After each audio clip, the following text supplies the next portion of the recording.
जय गुरु जी। सारी संगत को, गुरु जी की संगत को प्रणाम। गुरु जी मेरे रब, गुरु जी मेरे भगवान, गुरु जी मेरे देवों के देव महादेव, गुरु जी मेरे सृष्टि के रचयिता महाशिव।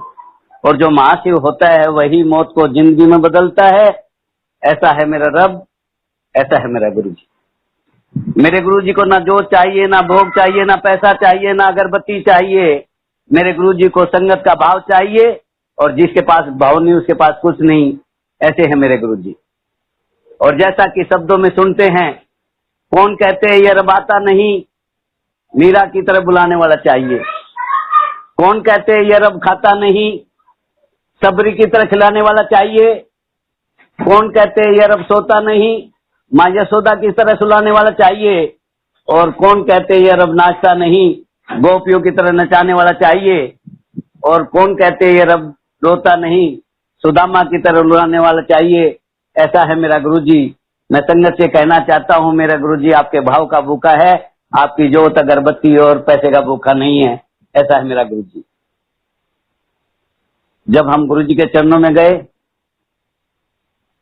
भावना आंटी हमें गुरु जी के चरणों में लेके गई, तो गुरु जी जब हम जाते थे तो सबसे पहले इंट्रोडक्शन होता था कि गुरु जी ने कहा कि किधरों आए ने। सानू पंजाबी नहीं आंदी, आज तो मैं पंजाबी बोल सकता हूँ, उस टाइम मुझे पंजाबी नहीं आई। तो गुरु जी ने कहा किधरों आए ने। भावना आंटी ने कहा कि गुड़गांव। तो गुरु जी ने कहा कि तुसी आंदे रहो। तो गुरु जी अक्सर तीन चीजें बोलते थे। किसी संगत को बोलते थे जाओ तुम्हारा कल्याण किया, उसका कल्याण हो गया। किसी को बोलते थे कि तुसी ऐश करो, तो वो ऐश करता रह गया। और मेरे जैसे नालायक को बोला कि तुसी आंदे रहो। उस टाइम मुझे मालूम नहीं था कि इसका मीनिंग क्या है, लेकिन आज मैं दावे के साथ कह सकता हूँ, उसका मीनिंग भी बता सकता हूँ, क्योंकि गुरु जी बिन बोलिया सब कुछ जानते, किस आगे करे अरदास।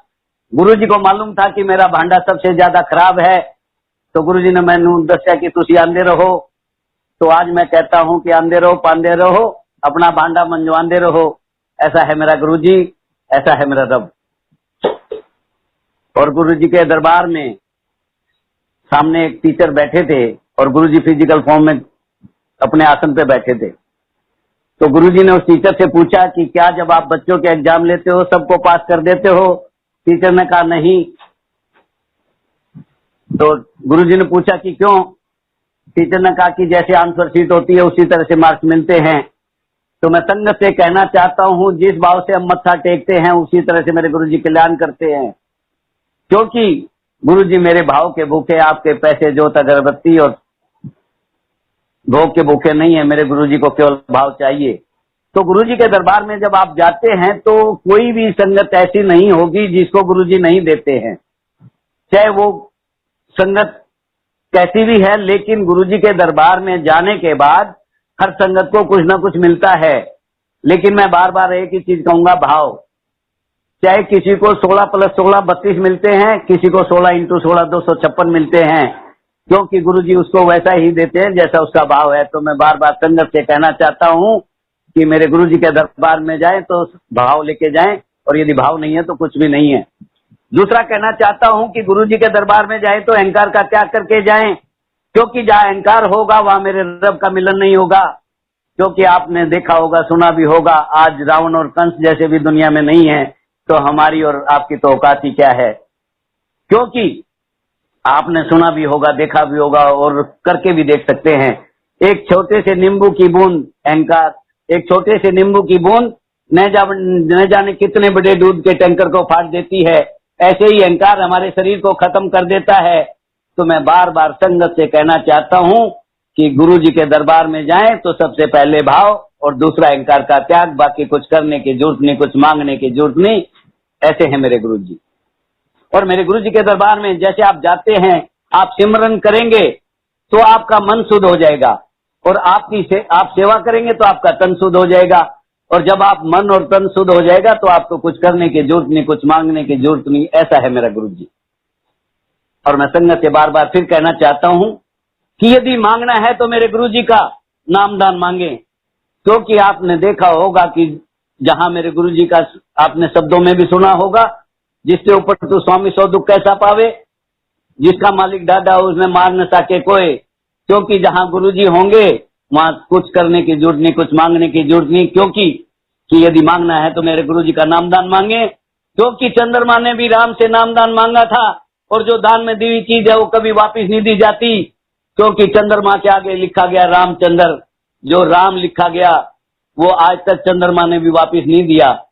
तो मैं बार बार संगत से कहना चाहता हूं तो मेरे गुरुजी का नामदान मांगे, बाकी कुछ करने की जरूरत नहीं, कुछ मांगने की जरूरत नहीं, ऐसे हैं मेरे गुरुजी। और जहां सत्संग की बात आती है, सत्संग एक ऐसा माध्यम है जो हमारे अंदर नेगेटिविटी होती है उसको पॉजिटिविटी में बदल देते हैं मेरे गुरुजी। एक सत्संग आपको मैं सुनाता हूं। एक डायमंड व्यापारी मिस्टर पटेल सूरत से गाड़ी की डिक्की में पैसे लेकर के आ गए और गुरुजी जब फिजिकल में थे तो गुरुजी के चरणों में पैसे रखने की बात की। गुरुजी ने पैसों को कहा कि ये पैसा नहीं चाहिए। फिर वही बात आती है कि जैसे गुरुजी बिन बोलिया सब कुछ जान दे किस आगे करे अरदास, क्योंकि गुरुजी को मालूम था कि वो पैसा ईमानदारी से कमाया हुआ पैसा नहीं है, वो किसी की गलत तरीके से पैसा कमाया हुआ था। तो गुरुजी को पता है कि मंदिर की पवित्रता खत्म हो जाएगी, लेकिन पटेल अंकल बार बार गुरुजी के अरदास करके रिक्वेस्ट करते रहे कि गुरुजी मैं पैसा ये दान में देना चाहता हूँ, मंदिर में देना चाहता हूँ। गुरुजी ने उसकी ना सुन करके कहा कि ये पैसा मंदिर में नहीं चाहिए। वो जिद करता रहा तो गुरुजी जब जिद करता रहा तो गुरुजी ने उसको एक सेवादार के साथ, जहां आज भव्य मंदिर बना हुआ है जिसको आप कहते हैं बड़ा मंदिर, तो गुरुजी ने कहा कि जा करके उस मंदिर में देखो कि यदि कहीं एक भी ईंट लगने की जगह है तो उस मंदिर में पैसा दान में दे देना, और यदि मंदिर में कहीं ईंट लगने की जगह नहीं हो तो ये पैसा वापस ले जाना।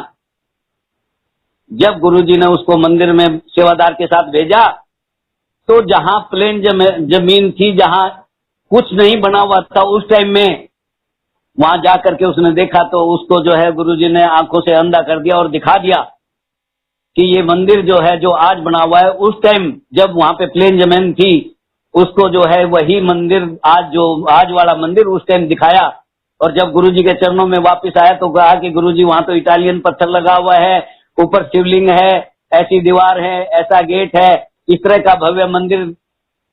तो गुरुजी ने कहा कि जब उसके अंदर कुछ करने को नहीं है तो आप ये पैसा उल्टा ले जाएं, क्योंकि गुरुजी को पता था जो जिस मंदिर में आज संगत अरदास करती है वो पवित्रता खत्म हो जाएगी, उनकी अरदास कबूल नहीं होगी। तो गुरुजी ने उसका पैसा वापस कर दिया। ऐसा है मेरा गुरुजी, बिन बोलिया सब कुछ जानता किस आगे करे अरदास। ऐसे ही गुरुजी के चरणों में एक आंटी बैठी थी। आंटी ने गुरुजी के चरणों में मत्था टेका और गुरुजी से अरदास की कि गुरुजी मेरी बिटिया की शादी है। गुरुजी ने कहा कि मैनू की। आंटी को लगा कि गुरुजी नाराज हो गए, वापस अपनी सीट पे आके बैठ गई। 10-15-20 मिनट के बाद फिर वापस गुरुजी के चरणों में कहा कि गुरुजी मेरी बिटिया की शादी है। गुरुजी ने फिर यही बोला कि मैनू की। तो आंटी को लगा कि शायद आज गुरुजी बहुत ज्यादा नाराज हैं। तीसरी बार फिर मत्था टेका गुरुजी का और फिर जाके बोलती है कि गुरुजी आपकी बिटिया की शादी है। गुरुजी ने कहा कि तेनू की।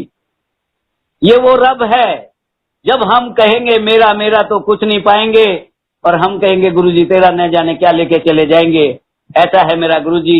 तो इसलिए मैं बार बार संगत से कहना चाहता हूँ इस दरबार में आए तो अहम और बहम का त्याग करके आए, क्योंकि जहाँ अहम होगा वहां मेरे गुरुजी कुछ नहीं करेंगे और जहाँ बहम होगा वहां भी कुछ नहीं होगा। क्योंकि मेरी आंटी मंदिर में जाती थी और आज भी जाती है।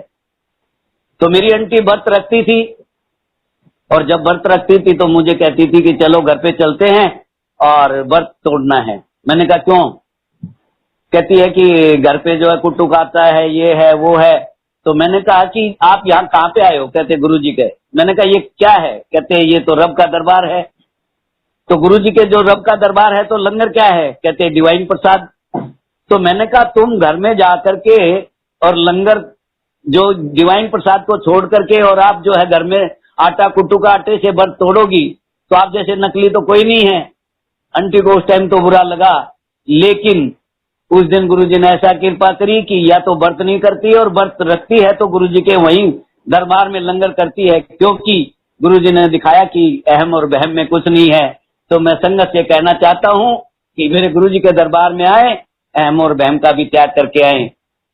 मेरे गुरुजी जो कृपा है 31 जनवरी 2000 14 की बात है, 31 जनवरी 2016 आपके सीबीडी ग्राउंड में सत्संग था।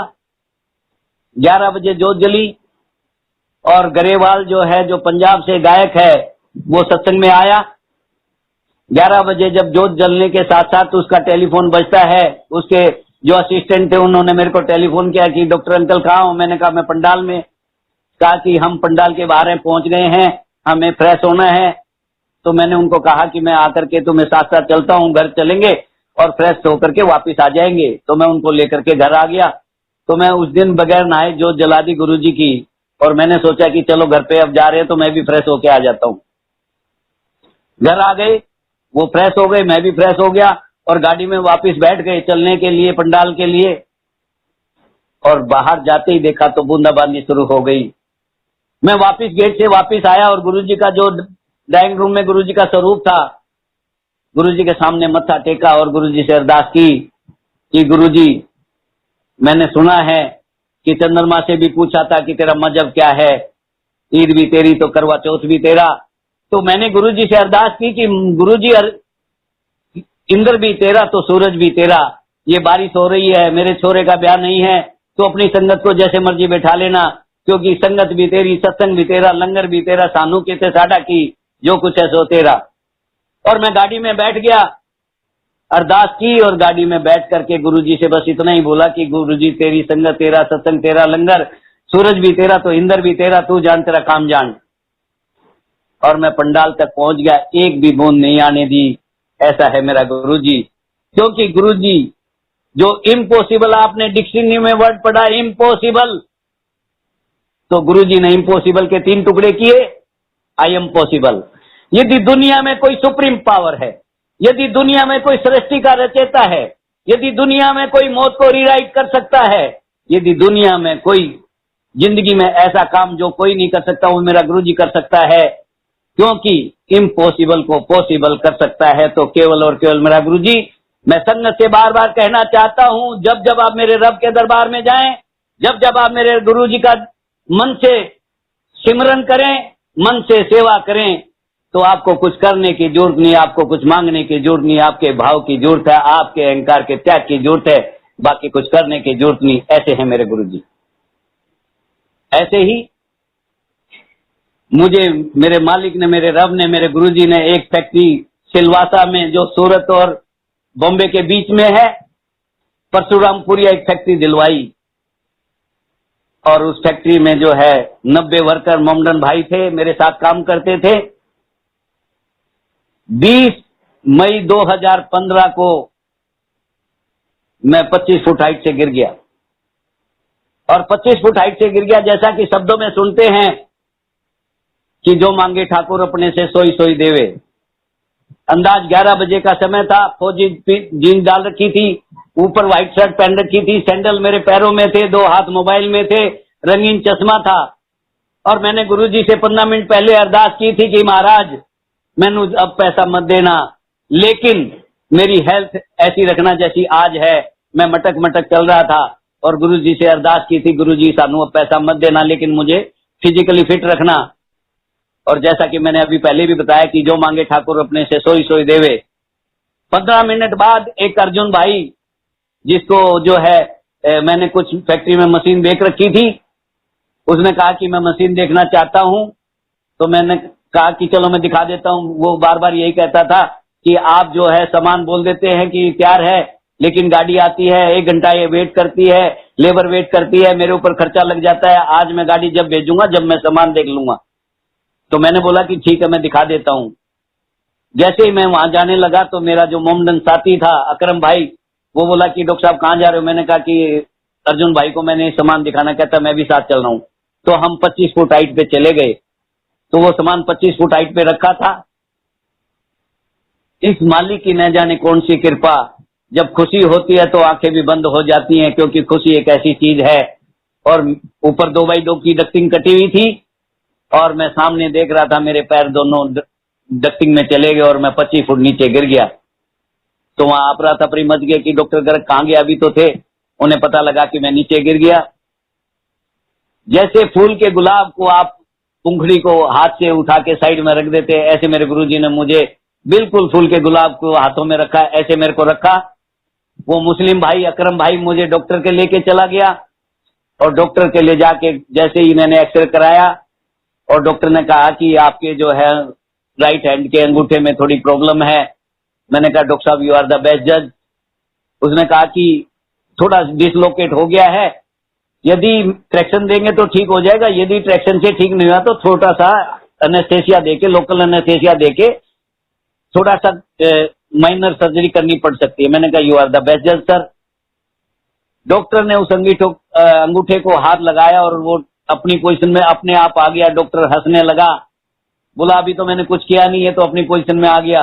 मैंने कहा सर ये मेरे गुरु की कृपा है, इसमें डॉक्टरी फेल हो जाती है, क्योंकि जहां साइंस फेल हो जाती है वहां मेरे गुरुजी शुरू होते हैं। ऐसा है मेरा गुरुजी। शाम को मेरी आंटी को लेबर से पता लगा कि मैं 25 फुट हाइट से गिर गया। मेरी आंटी जो है मोबाइल पे रोने लगी, टेलीफोन किया, कहते हम बॉम्बे आ रहे हैं, सिलवासा आ रहे हैं, आपको चोट लगी आपने हमें बताया तक नहीं।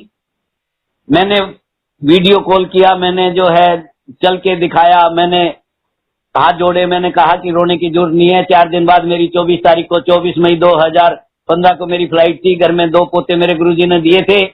मैंने कहा 4 दिन में मेरी कोई सिचुएशन बदलने वाली नहीं है, 4 दिन में जैसा आज हूं वैसा ही रहेगा, आप मत रो, कोई ऐसी दिक्कत नहीं है। सब कुछ मैंने टेलीफोन पे करके दिखाया, चल के दिखाया, लेकिन वो नहीं विश्वास हुआ।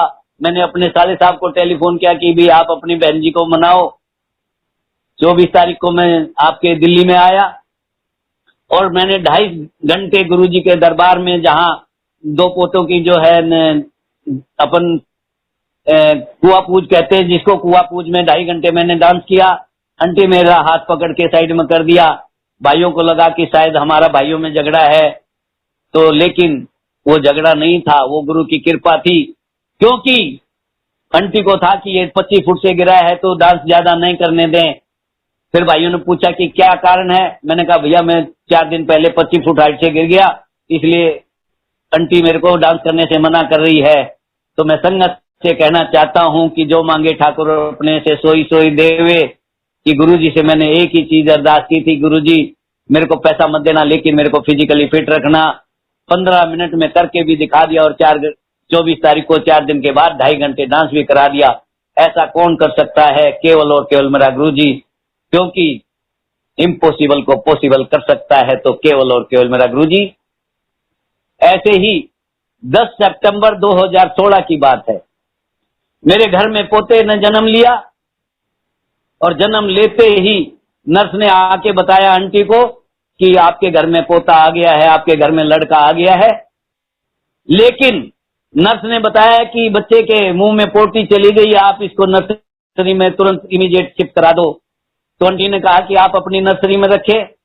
उन्होंने कहा कि आंटी प्लीज मैं आपके हाथ जोड़ती हूँ, यहाँ से इस नर्सरी में ये बच्चा सरवाइव नहीं करेगा, आप किसी अच्छी नियोनेंटल नर्सरी, ये जहां बच्चों का जन्म होते ही बच्चों की जो नर्सरी होती है वहां शिफ्ट करा दो। आपके प्रीतमपुरा में डॉक्टर संजीव गुप्ता के यहाँ एक आईसीयू नर्सरी है, जो आपके गंगाराम हॉस्पिटल से भी अच्छी है, क्योंकि वो मैंने देखी। आपके जो है वहां लेके गए।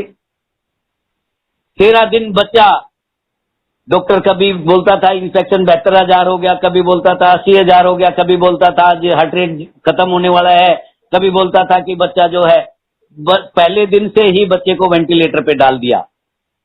तो मैं कई बारी डॉक्टर से बात करता था, तो डॉक्टर को लगता था कि भाई हम दोनों डॉक्टर आपस में बात करते हैं, उसको ये लगता था कि ये डॉक्टर बच्चे को कहीं शिफ्ट ना करा दे। मैंने एक दिन बात की कि मैंने कहा सर गंगाराम में मेरे को रिपोर्ट चाहिए, मैं गंगाराम में दिखाना चाहता हूँ।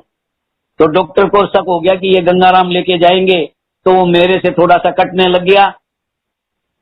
तो मैंने क्या करना कि सुबह 10 बजे 11 बजे जैसे डॉक्टर पे राउंड पे आए, तो उससे पहले मैं बच्चे की ना पोजीशन, वेंटिलेटर और हार्ट रेट वगैरह देख के वापिस आ जाता था। और मैंने अपनी बहन जी को बोला कि डॉक्टर से आप ही मिला करो, मैं नहीं मिलूंगा। मैं एक दिन बड़े मंदिर गया, और बड़े मंदिर में गुरुजी के सामने शिव मंदिर जहां शिवलिंग है उसके सामने खड़े होकर अरदास की कि महाराज तूने बच्चा दिया क्यों, और दिया तो अब ले क्यों रहे हो। 13 दिन बाद बच्चे का वेंटिलेटर हट गया। बच्चा जो है मां के दर्शन की बजाय सीधा हॉस्पिटल से गुरुजी के मत्था टेका। ऐसा कौन कर सकता है? यदि मौत को रीराइट कर सकता है तो केवल और केवल गुरुजी, क्योंकि इम्पॉसिबल को पॉसिबल कर सकता है तो केवल और केवल गुरुजी। और जैसा कि आपने सुना होगा, मेरे गुरुजी अक्सर कहा करते थे, जिसका मन चंगा उसके हैंडपंप में भी गंगा। यदि आप दिल से कभी मेरे गुरुजी को याद करते हो तो आपके घर में आपको हरिद्वार जाने की जरूरत नहीं पड़ेगी। आपके घर में जो हैंडपंप है उसकी टूटी के अंदर, उसके नल के अंदर ही गंगा चल के आ जाएगी। क्योंकि मेरे गुरुजी अक्सर कहा करते थे कि जिसका मन चंगा उसके घर में हैंडपंप में भी गंगा। ऐसे है मेरे गुरुजी। ऐसे ही 31 मार्च 2013 की बात है, हमें चंडीगढ़ में सत्संग था तो हमें दिल्ली से 4 बस ले जाने का सेवा का मौका मिला। और 4 बस, एक जमुना पार से गई, एक आपकी साउथ दिल्ली से गई, एक आपकी करोल बाग से गई, एक वेस्ट दिल्ली से गई। जो करोल बाग की बस थी उसमें सिमी आंटी और उसके साथ 12 संगत थी। सोनीपत बॉर्डर पे जाकर के जब टैक्स देना था तो बसों में से संगत उतरी और सिमी आंटी ने कहा कि अंकल मैं इस बस में नहीं जाऊंगी और मैं वापस दिल्ली जाना चाहती हूँ। मैंने कहा बहन जी आंटी क्या हो गया? कहते ये तो डीटीसी से भी ज्यादा खराब है। उस टाइम हमारे पास बस कोई नई या बदलने का कोई सिस्टम नहीं था। तो मैंने सिमी आंटी, बहन आंटी से बोला कि बहन जी एक सिस्टम हो सकता है कि जिस बस में हम बैठे हैं उस बस में आप हो जाओ और मैं आप वाली बस में 12 संगत के साथ इसमें बैठ जाता हूँ। और इस कंडीशन पे हम बस में बैठे और गुरुजी के चंडीगढ़ सत्संग के लिए चल दिए। तो जिस बस में हम बैठे थे उस बस में मैक्सिमम सेवादार हो गए। तो रात का समय था तो हम आपस में संगत से, सेवादारों से बोलने लगे कि भी इस बस में ज्यादा सेवादार है, कोई कारण होगा। तो उस बस में जो है ड्राइवर भी मस्ती में आ गया, हम डांस करते हुए चले गए। एक अंकल ड्राइवर को सुरती खिलाने लग गया और पूरी रात गुरुजी के शब्द चलते रहे, सत्संग होता रहा और डांस चलता रहा। सुबह 7, 7:30 की बात है और उस बस का जो है चंडीगढ़ से 30 किलोमीटर पहले एक्सीडेंट हो जाता है। और जैसे ही एक्सीडेंट हुआ वो 1-1.5 फुट के तने पे गाड़ी खड़ी हो गई, टेढ़ी हो गई और उसमें 50-51 संगत थी। एक भी संगत को चोट नहीं आने दी। 1.5 घंटे बाद वो बस क्रेन से निकाली गई। इस दौरान 1.5 घंटे में सारी संगत ने वहां सामने कहीं छोटा सा ढाबा था, उस ढाबे पे सुबह का जो है ब्रेकफास्ट किया। बस खराब हुई, बस का एक्सीडेंट हुआ। गुरुजी ने वहां लंगर के रूप में सुबह का जो है नाश्ता दिलाया। 1.5 घंटे बाद हम उस बस में बैठ के चंडीगढ़ गए। चंडीगढ़ से वही बस वापस आई। गुरुजी ने संगत का तो कल्याण ही कल्याण किया, साथ में उस बस का भी कल्याण किया जो डीटीसी की हालत में, चलने की हालत में नहीं थी। ऐसा कौन कर सकता है? केवल और केवल मेरा गुरुजी। क्योंकि वो डीटीसी की बस जो चंडीगढ़ नहीं जा सकती थी वो हमें लेके भी गई और दिल्ली भी वापस लेके आई। ऐसा है मेरा गुरुजी। और मैं संगत से कहना चाहता हूं, ये वो राम राज्य है जो गुरु का दरबार है, जिसको आप बड़ा मंदिर कहते हैं, ये है राम राज्य। क्योंकि देहात में थे, सुनते थे राम राज्य, जहां बकरी और शेरे घाट पे पानी पिए उसको कहते थे राम राज्य। लेकिन मैं तो कहता हूं असली दरबार है मेरा गुरुजी का दरबार, जिसको कहते हैं राम राज्य। क्योंकि मेरे गुरुजी के दरबार में ना कोई छोटा है ना कोई बड़ा है, ना कोई अमीर है ना कोई गरीब है, ना कोई जात है ना कोई पात है, ना कोई पुरानी संगत है ना कोई नई संगत है, ना कोई वीआईपी गेट है ना कोई वीआईपी ट्रीटमेंट है। सबको एक नाम से पुकारा, अंकल और आंटी। किसने? मेरे गुरुजी ने।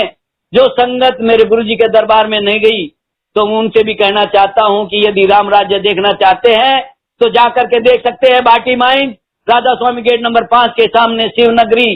और जब आप शिवनगरी में मत्था टेकेंगे आपको चारों धाम करा देंगे मेरे गुरुजी। क्योंकि वो असली राम राज्य है जहां कोई किसी तरह का भेदभाव नहीं है। ऐसे है मेरे गुरुजी। और मैं संगत से कहना चाहता हूं, ये वो दरबार है, ये वो राम राज्य है जहां किसी भी तरह का जो है सिस्टम, यदि सेवादार ने बोला कि आप लाइन में चलो तो मैं संगत से कहना चाहता हूं कि सेवादार की जरूर माने। क्योंकि जब हम गुरुजी के चरणों में जाते थे फिजिकल फॉर्म में, कि संगत को गुरुजी ने एक टाइम में कहा कि जो भी सेवादार को ऑर्डर कर दिया कि हर संगत को बोलो कि एक एक दिन, जैसे शुक्रवार है तो संगत से एक दिन शुक्रवार को आए, कोई बुधवार को दे दिया, कोई बृहस्पतिवार को दे दिया। तो हम क्या करते थे, चारों दिन चले जाते थे। तो सिंगला अंकल ने हमें बोला कि अंकल आप मुंह उठाते और चले आते हो, तो मेरे को और आंटी को आपस में हम एक दूसरे को देखकर बुरा लगा हमें कि भी सिंगला अंकल ने ऐसे क्यों बोला। लेकिन अंदर से आवाज आई गुरुजी ना कि मैंने तो नहीं दसा ना तानू, कादे वास्ते गुस्सा खाते हो, कादे वास्ते नाराज हो गए। तो मैं संगत से कहना चाहता हूं, जो जो सेवादार कहें, जैसे जैसे सेवादार कहें, क्योंकि वो गुरुजी का आदेश है, वो गुरुजी की कृपा है, उसको आप मानेंगे तो समझो आपका कल्याण अब ऑटोमेटिकली आपका होगा। क्योंकि गुरुजी ने, चाहे आप 30 दिन जाए चाहे आप एक दिन जाएं, गुरुजी ने उस संगत का भी कल्याण करना है जो बूढ़े अंकल, जो चलने की हालत में नहीं है, जो मंदिर जाने की हालत में नहीं है, उनका घर बैठे कल्याण करते। यदि, क्योंकि मैं आपको संगत एक सत्संग सुना चाहता हूं कि मेरी बड़ी भाभी, जिसको हम आंटी भाभी कहते हैं, वो आपके जमुना पार आनंद विहार रहती है और गुरुजी के चरणों में गई और गुरुजी के मत्था टेका। गुरुजी ने कहा किधर आए ने, उन्होंने कहा कि आनंद विहार। तो गुरुजी ने कहा कि आनंद विहार वाले आनंद करो। एक संगत के जाने से पूरा आनंद विहार ब्लेस कर दिया, ऐसा कौन कर सकता है? केवल और केवल मिला गुरुजी। तो जब गुरुजी एक संगत की वजह से पूरा आनंद विहार ब्लेस कर सकते हैं, तो हम संगत में जाते हैं, तो जब हम एक जाते हैं तो हमारा पूरा परिवार, या चाहे वो रिश्तेदार नाना नानी वाला हो, चाहे वो दादा दादी वाला हो, गुरुजी पूरे परिवार को ब्लेस कर देते हैं। तो मैं संगत से कहना चाहता हूं कि संगत बहम में और रहम में ना आए, बाकी ऐसा कुछ करने की जरूरत नहीं, कुछ मांगने की जरूरत नहीं, ऐसे हैं मेरे गुरु। और मैं संगत से भी कहना चाहता हूं और सेवादारों से भी कहना चाहता हूं, गुरुजी के दरबार में मेरी आंटी और न जाने कितने अंकल आंटी सेवादार हैं। तो एक बारी तो गुरुजी जब फिजिकल में थे तो एक आंटी से सब्जी प्रसाद में मिर्च ज्यादा डल गई और वो आंटी टेंशन में होगी कि आज संगत आएगी और संगत जब लंगर खाएगी तो मिर्च प्रसाद ज्यादा लगेगा और गुरुजी को कंप्लेंट होएगी, आज जाकर के समस्या आ जाएगी। तो गुरुजी ने जब उसको देखा कि आंटी तो टेंशन में है, एक सेवादार को बुलाया और कहा कि जाकर के आंटी को बोल दो कि 5 कड़छी और मिर्च डाल दें। बिन बोलिया सब कुछ जानता किस आगे अरदास, क्योंकि मेरे गुरुजी को पता था कि वो आंटी टेंशन में है और उसने कड़छी जो है 5 कड़छी जो है मिर्च ज्यादा डाल दी है। आंटी को लगेगा कि जो है कि आज संगत परेशान होगी, लेकिन गुरुजी को पता था वो टेंशन में है। क्योंकि सेवा किसकी है? मेरे गुरुजी की। संगत किसकी है? मेरे गुरुजी की। लंगर किसका है? मेरे गुरुजी का। मंदिर किसका है? मेरे गुरुजी का। तो सानू की तो साडा की। तो सेवादार भी इस अहम और बहम में ना आए कि सेवा कौन करता है, क्योंकि सेवा मेरा गुरुजी करवाता है और वो सबकी दिल की जानता है। तो इसलिए मैं बार बार, कोई सेवादार किसी बात का बुरा ना माने, क्योंकि मैंने ये सुना है, देखा है कि जो गुरुजी करवाते हैं वही हम करते हैं, हमारी कोई औकात नहीं। ऐसा है मेरा गुरुजी। मैं संगत से एक चीज और कहना चाहता हूं, जो करेगा मेरे गुरुजी के, जो बन जाएगा मेरे गुरुजी के चरणों का दास, जो बन जाएगा मेरे गुरुजी का चरणों का दास, वो कभी नहीं रहेगा उदास। और जो करेगा मेरे गुरुजी पे विश्वास, वो रच देगा इतिहास। ऐसे है मेरे गुरुजी। न्योटा दा ओठ है मेरा गुरुजी, न्याटा दा ओठ है मेरा गुरुजी, निकता दा गठ है मेरा गुरुजी, निपता दा पथ है मेरा गुरुजी, नितानिया दा तान है मेरा गुरुजी, निराशा दा आस है मेरा गुरुजी, निथावा दा था है मेरा गुरुजी, निमाना दा मान है मेरा गुरुजी, हर समस्या का समाधान है मेरा गुरुजी। ऐसा है मेरा गुरुजी। और मैं कहना चाहता हूं, 3 लोक नौखंड में गुरु से बड़ा न कोई, करता करे ना कर सके, जो गुरु करे सो होए। ऐसा है मेरा गुरुजी। और जैसा कि आपने सुना होगा, ग्रेवाल अक्सर कहता है, तुम्बा ना बजे तार के बिना, तुम्बा ना बजे तार के बिना। मैं संगत से कहना चाहता हूं, जो जो आपका दिल रूपी तुम्बा है, जब तक आप चिंतन नहीं करेगा तो नहीं बजेगा। क्योंकि तुम्बा ना बजे तार के बिना, जो 1 रुपए का तार तुम्बे के अंदर नहीं हो तो तुम्बा नहीं बजेगा। चाहे वह 1 करोड़ का तुम्बा हो और उसमें 1 रुपए का तार लगने वाला हो, तो जब तक वो तार नहीं लगेगा तो तुम्बा नहीं बजेगा। तो ऐसे ही जब तक आप इस मन से चिंतन नहीं करेंगे तो आपका मन शुद्ध नहीं होगा, तो ये मन नहीं बजेगा। तो मैं संगत से कहना चाहता हूं कि जब जब हम मेरे गुरु के दरबार में जाएं, जब जब हम घर में हो, चाहे हम गाड़ी चला रहे हो, चाहे हम किचन में काम कर रहे हो, चाहे हम बाथरूम में हो, जिस हाल में हो, क्योंकि मेरे गुरुजी ओमनी प्रेजेंट है, तो मैं संगत से कहना चाहता हूँ, तुम्बा न बजे तार के बिना और दिल न लगे इशियार के बिना। ऐसा है मेरा गुरुजी, क्योंकि हम चिंतन करेंगे तो ये दिल अपने आप बजेगा और चुंबक की तरह खींच लेगा मेरा गुरुजी। ऐसा है मेरा गुरुजी। और आपने सुना है, आपने पढ़ा है, आपने सब कुछ देखा है, जीओडी गॉड, जिसको आज तक हम कहते रहे परमात्मा गॉड, वो असली गॉड नहीं है। असली गॉड है मेरा गुरुजी, क्योंकि जीओडी गुरु ऑफ डोगरी। ऐसा है मेरा गुरुजी। जय गुरुजी। जय गुरुजी। अंकल अंकल अभी हमारे पास टाइम है, कुछ और भी सत्संग शेयर करें? हाँ कर देंगे जी, जैसा मालिक की कृपा। जी uncle, thank you so much. गुरुजी की कृपा से सत्संग और करने का मौका मिला। बहू जो है घर में 7 महीने की प्रेगनेंसी थी, जिस बच्चे को अभी सत्संग किया सुनाया आपको, और बच्चों का मन था कि विदेश जाना है। लेडी डॉक्टर से 8 महीने की प्रेगनेंसी को 6 महीने में लिखवा लिया, ताकि जो है एयरपोर्ट पे जो है एनओसी नहीं दे रहे थे, तो उसको जो है 6 महीने लिखवा करके उनका जो है जाने का सिस्टम बनाया गुरुजी ने। और जैसे ही वो विदेश में पहुंचे, उसके या 2 या 3 दिन बाद गुरुजी आंटी के सपने में आ गए। तो गुरुजी ने सपने में कहा कि तुसी ना खिचड़ी बना लेना, खिचड़ी का भोग लगा देना। और गुरुजी ने खिचड़ी के अंदर बताया कि ये चीजें डाल देना। आंटी ने से वो उठ के मेरे को बोला कि गर्ग अंकल, आज गुरुजी सपने में आए और गुरुजी ने कहा कि खिचड़ी बना के भोग लगा देना। मैंने कहा ये तो कोई बड़ी चीज नहीं है, आप खिचड़ी बनाओ, गुरुजी का भोग लगाओ, परिवार भी खाएगा और गुरुजी खुश भी हो जाएंगे।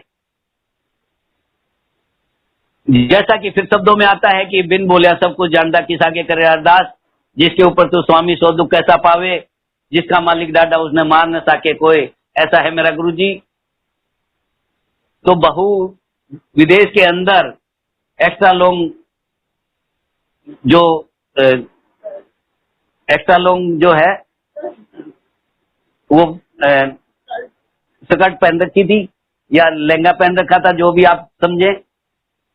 और जैसे ही एक्सीलेटर पे गई तो वो जो है एक्सीलेटर में फंस जाता है, और जैसे ही एक्सीलेटर में फंसा तो वो सारा सिस्टम जो है, बहू जो है बैठ गई और गिर गई। उसके बाद वो दिल्ली आ जाते हैं। तो दिल्ली आने के बाद उसने कहा कि मम्मी ऐसे हो गया, वैसे हो गया, ये किया वो किया, मैं तो गुरुजी ने बचा ली। गुरुजी ने सपने में आके उसी दिन, जिस दिन वो वहां पे विदेश में थी, और यहाँ पे खिचड़ी का भोग लगा करके उस बच्चे को ब्लेस किया, बहू को ब्लेस किया। ऐसा कौन कर सकता है? इम्पॉसिबल को पॉसिबल कर सकता है तो केवल और केवल मेरा गुरुजी। मौत को रीराइट कर सकता है तो केवल और केवल मेरा गुरुजी। तो मैं संगत से बार बार एक ही चीज कहूंगा कि आप विश्वास करें, मेरे गुरुजी का चिंतन करें, मनन करें। भावे आप जो जलाओ या ना जलाओ, भावे आप कुछ और करो ना करो, जिंदगी में 3 चीजें करो। गुरुजी ने जैसा कि हमें समझाया, सबसे पहले मुस्कुराना, दूसरा किसी का दिल ना दुखाना, और तीसरा जो है शुक्राना। यदि हम अपने गुरुजी का शुक्राना करें, हर टाइम मुस्कुराते रहो, चाहे कितना भी टेंशन हो, वो टेंशन आपको पता भी नहीं लगेगा कैसे चला गया, कैसे आया, क्योंकि वो गुरु की कृपा है। आने में भी देर नहीं लगेगी तो जाने में भी देर नहीं लगेगी। मुस्कुराना, शुक्राना और किसी का दिल ना दुखाना। किसी का भी दिल ना दुखाओ, चाहे वो छोटा है, बड़ा है, अमीर है, गरीब है। आप भावे जो जलाओ या ना जलाओ, आप भावे कुछ और करो ना करो, लेकिन मैं संगत से कहना चाहता हूँ, जिंदगी में ये 3 नियम बना लो। मुस्कुराओ और किसी का दिल ना दुखाओ, और किसी को जो है शुक्राना मेरे गुरु का करो, बाकी कुछ करने की जरूरत नहीं। क्योंकि एक बारी मैंने सुना भी था, पढ़ा भी है कि एक चिड़ा चिड़ी जंगल में रहते थे, और जंगल में रहने लगे तो ऐसा सिस्टम बन गया कि वहां ना पानी था, ना कुछ था, ना जो है घास थी, ना हरियाली थी, सूखे पेड़ पे रहते थे। और एक समय आया कि उनका कोई दोस्त मिलने आया। उन्होंने देखा तो यहाँ तो ये तो ना तो इनका घोंसला है, ना पानी है, ना खाने को है, सूखा पेड़ है। तो वो खुदा के पास चला जाता है, भगवान के पास जाता है और कहता है कि भगवान, मेरा एक दोस्त है, एक परिवार है, जो सूखे में रहता है, ना खाने को है, ना पीने को है, ना रहने को है। तो भगवान ने कहा कि उन्होंने कोई ऐसा कर्म नहीं किया जिससे उनको खाने को भी मिले, पीने को भी मिले, रहने को भी मिले। उनकी जिंदगी में केवल और केवल निराश, कुछ नहीं मिलेगा, यही सिस्टम रहेगा, सारी उम्र वो ऐसे ही रहेंगे। तो बोला महाराज कुछ उपाय बताओ। महाराज ने कहा कि उनको बोलो कि शुक्राना करना चालू कर दे। तो वो अपने दोस्त के पास आया, उसने कहा भाई तेरी जिंदगी में तो कुछ नहीं है, केवल तूने निराश की जिंदगी जीनी है। यदि भगवान ने एक ही चीज बोली है कि तू शुक्राना करना चालू कर दे और तेरा इसमें कुछ जाना नहीं है, शुक्राना में कोई ऐसी दिक्कत नहीं है, तुझे सुबह उठ के ये कह दे मालिक तेरा शुक्र है, तूने जैसी भी जिंदगी दी, तूने एक दिन और दिया, तेरा शुक्र है, जिस हाल में रखे तेरा शुक्र है, जो तूने दिया वो तेरा, बाकी क्या मेरा, तेरा शुक्र है। तो उसने उसको बताया, उसने शुक्राना चालू कर दिया। समय बीत गया, 6-7 साल 8 साल के बाद वो वापिस अपने दोस्त को फिर मिलने आता है। जाकर के देखता है तो वहां पे हरियाली भी हो गई, जो पानी नहीं था वहां पानी भी हो गया, जो घोंसला था वो घोंसला भी अच्छा बन गया, जो कुछ नहीं था। तो फिर वापिस भगवान के पास जाके बोलता है कि मालिक आप तो कह रहे थे इसके नसीब में कुछ है नहीं, सारी जिंदगी ये ऐसे ही रहेगा, और आज तो वो जो है, जो हम भी नहीं खाते वो उसको खाने को मिल रहा है, रहने को घोंसला बढ़िया हो गया, पेट जो हरा भरा हो गया जिससे वो कुछ नहीं होता था। तो आपने तो बोला था कि उसकी जिंदगी में कुछ है नहीं। बोला उसने जो शुक्राना शुरू किया, उस शुक्राना से आज उसकी हरियाली, हर तरह से जो है खुशी। तो मैं संगत से एक ही चीज कहना चाहता हूँ, आप आजमा के देखो, आप करके देखो, इस मालिक का सुबह उठते ही शुक्राना करो कि मालिक जो कुछ है तेरा, सानू की ते साडा की, 3 लोक नौखंड में आपसे बड़ा न कोई, करता करे न कर सके, जो गुरु करे सो होए। फिर आप कमाल नहीं हो तो तब करना। और मैं संगत से एक भी चीज और कहना चाहता हूं, जब मेरा गुरु हमारा कल्याण करता है तो, क्योंकि यदि गुरु कल्याण नहीं करेगा तो हम इसका शुक्राना नहीं करेंगे, और हम इसका शुक्राना नहीं करेंगे तो कल्याण नहीं करेगा। तो मैं संगत से बार बार कहना चाहता हूं, आपने सुना भी होगा, बेगम बगैर बादशाह और बादशाह बगैर बेगम किस काम की। ऐसे ही गुरु बगैर संगत और संगत बगैर गुरु किस काम का। इस दरबार में आके किसी मीडिएटर को ना ढूंढे, इस दरबार में आके किसी वहम में ना पड़े, इस दरबार में आके, क्योंकि बेगम बगैर बादशाह और बादशाह बगैर बेगम किस काम की। ऐसे ही गुरु बगैर संगत और संगत बगैर गुरु किस काम का, क्योंकि गुरु जी हमारा कल्याण करता है, और जब ये कल्याण करता है तो हमारा फर्ज है शुक्राना करना। तो मैं संगत से बार बार एक ही चीज कहूंगा कि ये कल्याण करेगा और हम इसका शुक्राना करेंगे, और यदि आप शुक्राना नहीं करेंगे तो आप कुछ नहीं पाएंगे। ऐसा है मेरा गुरु जी। क्योंकि एक समय था जब गुरु जी के चरणों में बैठे थे, एक अंकल किसी कारण से गरीब था और गुरु जी के चरणों में आके बैठता था। तो गुरु जी से अरदास की कि गुरु जी सानू भी कुछ दे दो, दुनिया में सारे जो है करोड़पति हैं, कभी हमारे भी कुछ कर दो। तो गुरु जी ने उसको 1 रुपया दे दिया, और गुरु जी ने 1 रुपया दिया, उसके आगे 1 जीरो लगी तो 10 हो गए, फिर 1 जीरो लगी तो 100 हो गए, फिर 1 जीरो लगी तो 1000 हो गए, धीरे धीरे वो करोड़ों में बदल गया वो 1 रुपया। और जब अहंकार आता है तो कहीं ना कहीं विनाश बुद्धि। तो वो एक दिन गुरुजी के चरणों में गया गुस्से में कि गुरुजी आपने दिया क्या मुझे, 1 रुपया। वो वापिस गुरुजी को जाकर के 1 रुपया वापिस दे देता है, क्योंकि अहंकार और बदनसीबी न जाने क्या करा देती है। वो 1 रुपया चला गया, गुरुजी के चरणों में रखिया वापिस, वो सारी जीरो हटते हटते वो जीरो पे आ गया। तो मैं संगत से बार बार एक ही